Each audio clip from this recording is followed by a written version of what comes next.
আজকের ক্লাসে আমরা দেখব মাইক্রোসফট ওয়ার্ডে কীভাবে ড্রয়িং করা যায়। সেই ক্ষেত্রে ইনসার্ট রিবন টেপ থেকে আমি কিসে যাব, শেপস। তো শেপে এখানে প্রথমে কি বলছে, রিসেন্টলি ইউজ শেপ।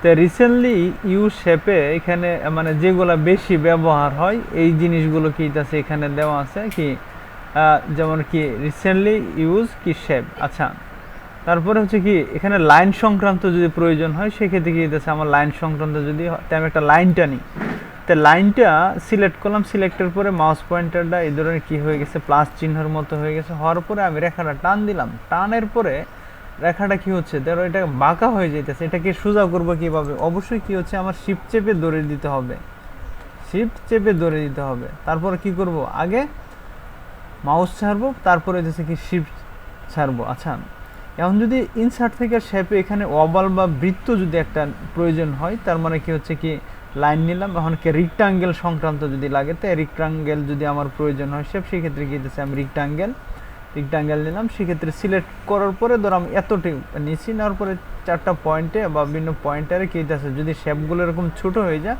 এই পয়েন্টারে চেপে ধরলে কি আসছে, এরো চিহ্ন আসছে। তো এরো দ্বারা বোঝা যাচ্ছে কি এটা হচ্ছে আমি কি উপরে নিচে বা কর্নারে অ্যাভারেজে চাচ্ছি, কর্নারে কি হচ্ছে আমি অ্যাভারেজে চাচ্ছি।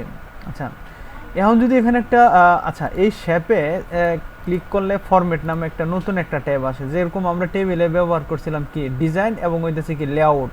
তো শেপের ক্ষেত্রে কি আসে, আমার ফরম্যাট আসে, শেপের ক্ষেত্রে কি আসে, ফরম্যাট আসে। তো ফরম্যাটে ক্লিক করেও কি হচ্ছে পুনরায় আবার শেপ নেওয়া যায়। এখানে কি বলছে ইনসার্ট শেপ, তো ইনসার্ট শেডের এখানে এরো ডাউনে ক্লিক করলে তার মানে বেসিক শেপ সংক্রান্ত এখানে কি আছে, বিভিন্ন চিহ্ন আছে, হচ্ছে কি আমার এরোস চিহ্ন আছে, ইকুয়েশন শেপ, হ্যাঁ, চার্ট সংক্রান্ত, হ্যাঁ, কি ব্যানার সংক্রান্ত, হ্যাঁ, কোল্ড, মানে এরকম বিভিন্ন ধরনের কি আছে আমার এখানে কি চিহ্ন আছে। এখান থেকে যেটা প্রয়োজন হয় এটা আমি নিতে পারি। তার মানে একটা ওভাল বা একটা বৃত্ত নিতে চাই, তার বৃত্তটা ধরো আমি একটু কীরকম হয়, চ্যাপটা হয়ে গেছে, এটা যদি পারফেক্টলি সমানের প্রয়োজন হয় কি করতে হবে, শিফট চেপে ধরে তারপরে টান দিতে হবে, কি মানে বৃত্তটা খুব পারফেক্টলি ভাবে সমান আসছে। আচ্ছা, এখন এটা ছেড়ে দিয়ে আগে কি ছাড়বো, মাউস ছাড়বো, তারপর হচ্ছে কি আমি শিফট ছাড়বো। তার মানে এটা যদি আরো বড় প্রয়োজন হয় কোনো শেপ, ওটা কি চেপে ধরে, হ্যাঁ, চেপে ধরে দিব। তার মানে ওভালের ক্ষেত্রে কি দিতেছে, এবারে যদি নেওয়ার প্রয়োজন হয় অবশ্যই কি দিতেছে, শিফট চেপে ধরে দিতে হবে। আচ্ছা, এখানে একটা আমি স্ট্যান্ড বা খুঁটি বানাবো, এর জন্য কি করতে হবে, তা আমি এখন শেপ নিব কি ইনসার্ট শেপের এখান থেকে নিলাম। তার মানে এখন এই নিচ দিকে আমি টান দিলাম, নিচ দিকে টান দিয়ে এটা এদিকে দিলাম। তার মানে এটা যতটুকু চাপানোর দরকার ততটুকু কি দিতেছে আমি চাপাই দিলাম। ঠিক আছে, দেওয়ার পরে জাস্ট এখানে নিচে একটা খুঁটি বা স্ট্যান্ড বানাবো, সেক্ষেত্রে শেপ, হ্যাঁ, দিলাম। আচ্ছা, একাধিক যদি শেপ লাগে কি করব, আগে মাউসে কন্ট্রোলে ধরবো, তারপরে মাউসে চাপ দিব, মাউসে চাপ দেওয়ার পরে কি দিতেছে আমি এখানে কি দিতেছে আমি মাউস ছাড়বো। এখন হইতেছে যদি এবারে যে দুই সাইডে বড় ছোট করার প্রয়োজন হয় কি দিতেছে, কন্ট্রোলে চেপে ধরে দিলাম।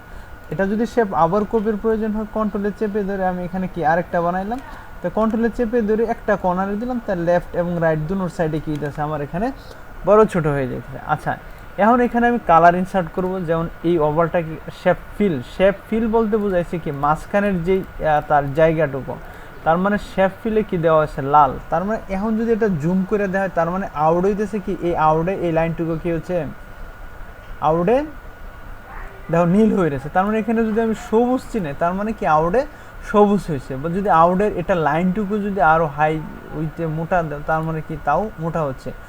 আসলে কাজের প্রয়োজনে যতটুকু হবে তো সেই ক্ষেত্রে যেটা হয় এটা দিব। তো আমি এখানে কি নো আউটলাইন দিলাম, ক্লিয়ার হয়েছে বিষয়টা। আচ্ছা, তার মানে এখন এই শেপের ক্ষেত্রে বলছে কি শেপ ফিলে কি দিলাম সবুজ, এবং এটা কি আউটলাইনে আমি তুলে দিলাম। তো আউটলাইনে তো কালার দেওয়া যায়, যেমন কি লাল ব্যবহার করলাম, এখানে কি দিলাম আমি নো আউটলাইন। তার এখন শেপের এই স্ট্যান্ডটা যে আছে, এই স্ট্যান্ডটাকে কি করবে, স্ট্যান্ডটাকে রেডিমেড একটা কালার দেবে, কি হইতেছে, তা রেডিমেড একটা কালার ধরে কি দেওয়া যায়, ধরে এটা হচ্ছে কি এটা কোনোটাই ভালো লাগতেছে না। আচ্ছা, এইটা দিয়ে হলুদ দিলাম, হ্যাঁ। এটা যদি বেশি মোটা হয়ে গেলে তো এটা কি এভারেজ আমরা ছোটো করতে পারি।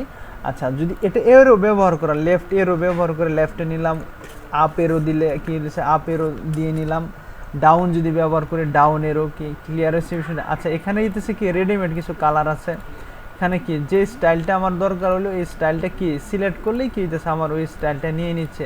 সিলেক্ট করলাম এবং হচ্ছে কি আমি এই কালারটা দিয়ে দিলাম, বুঝতে পারছো, এটা হচ্ছে কি যেটা দিলাম এটা। তার মানে শেপ ফিল আমরা বুঝি, শেপ আউটলাইনেও কি দিতেছে আমরা কালার দিতে পারি। তার মানে ড্রয়িংয়ের এটা হচ্ছে আমাদের আজকে ফার্স্ট ক্লাস, ঠিক আছে। এখানে কিভাবে করে এখন এটা নিয়ে এটার উপরে ছেড়ে দিই, তাই ক্লিয়ার হয়েছে না বিষয়টা? আচ্ছা, একটা লাইন যদি পারফেক্টলি ভাবে সমানের প্রয়োজন হয় এই ক্ষেত্রে কি করতে হবে, অবশ্যই লাইনটা সিলেক্ট করে কি করছে আমার শিফট ব্যবহার করলে কি হচ্ছে আমার লাইনটা হবে। আচ্ছা, এটা যদি ডাবল লাইনের প্রয়োজন হয় সেই ক্ষেত্রে সিলেক্টের পরে এখানে বলছে কি শেপ আউটলাইনে এটা উইথ একটু মোটা দিলাম, ঠিক আছে, একটু মোটা দিলাম, এটা কালার কি দিলাম ব্ল্যাক কালার দিলাম, এবং হচ্ছে কি শেপ আউটে গিয়ে এটা ধরো মনে করো যে কি মোর লাইনে গেলাম, তো মোর লাইনে যাওয়ার পরে এখানে কি বলছে এটা যদি আরও মোটার প্রয়োজন হয় তার উইথে তুমি এটা কি দিতেছে এখানে বাড়াও, টু লাইন এখানে সিলেক্ট করো, এই যে টু লাইন, এবং কি এটা আরও বেশি মোটা দিলাম, ঠিক আছে। এভাবে কি হইতেছে লাইনগুলোকে আরও বিভিন্ন স্টাইলে কি হইতেছে নেওয়া যাবে। আচ্ছা, এখন এইখানে কি বলছে এই শেপে যদি কখনো পিকচারের প্রয়োজন হয় সেই ক্ষেত্রে কি করতে পারি, ফরম্যাটে গিয়ে আমি কি শেপ ফিলে কি বলছে আমার পিকচারে কি বলছে ফ্রম ফাইলে এখানে ডাউনলোডে যে কোনো একটা ইমেজ যদি আমি মনে করি যে ইনসার্ট করলাম, এখানে সিলেক্ট করে আমি কি ইনসার্ট দিলাম, কি আছে তার মানে এই শেপের ভিতরেও কি করা যায় ইমেজ ইনসার্ট করা যায়। আচ্ছা, এখন আমি এই শেপে কিছু ইফেক্ট ব্যবহার করব, যেমন হচ্ছে কি এখানে কি প্রেজেন্ট যে কালার আছে এটা কি একটা কালার এখানে দিলাম, তারপর হচ্ছে কি শ্যাডো মানে ছায়া সংক্রান্ত যদি কোনো কিছু প্রয়োজন হয় এটা দিতে পারলাম, তার মানে রিফ্লেক্ট বা প্রতিফলন সংক্রান্ত যদি কোনো কিছু হয় সেই ক্ষেত্রে কি আছে আমার এখানে ওইটা দিয়ে ওই ইফেক্টটা ব্যবহার করলাম গ্লো। হ্যাঁ, গ্লো বলতে চারিগুলো একটা হালকা কালার আসবে, এই যে দেখো কালার কিন্তু আসছে।